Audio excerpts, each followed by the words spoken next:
Jim Power, Irish economy facing serious COVID-19 challenges. The CSO last Friday published the first estimate for growth in the Irish economy last year, and there were no surprises. The picture presented is of an economy that experienced decent levels of growth last year. GDP expanded by 5.5%, with consumer spending growing 2.8% and exports of goods and services expanding by over 11%. As most people are by now very aware, the GDP numbers are grossly exaggerated by intellectual property products and by aircraft leasing activities.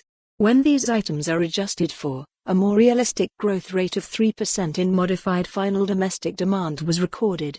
For people who operate on the ground in the Irish economy, 3% growth resonates much more accurately with the real story on the ground. There is good news and bad news attaching to these data.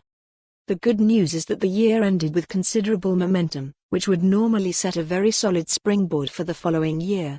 However, the bad news is that given the global and domestic events of the past month, there is now little or no visibility on what the coming months hold in store for the global or domestic economies. The portents are not particularly good right now, which should also come as no surprise. We have seen a pretty dramatic correction in stock markets over the past couple of weeks. There has been a total collapse in government bond yields in a number of countries, but not all. We have seen the first emergency cut in U.S. interest rates since the collapse of Lehman Brothers in 2008. The Bank of England followed with a half-point emergency rate cut this week, and increasingly, we are witnessing a significant restriction to many events and activities, much of it voluntary and some of it officially imposed, like President Donald Trump's ban on most Europeans.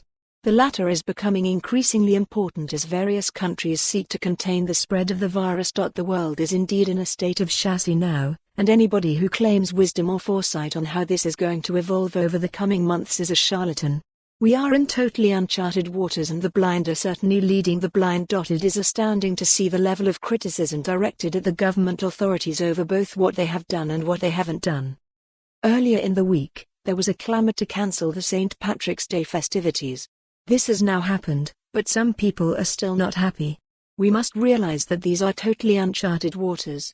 At one level, there is an ongoing requirement to ensure that the spread of the virus is contained insofar as is possible. But on the other hand, life has to go on, and businesses need to be given as much support as possible, and jobs and livelihoods need to be protected. We cannot simply let economic activity collapse, but it is a thin line between. For more on this story, visit the news article link.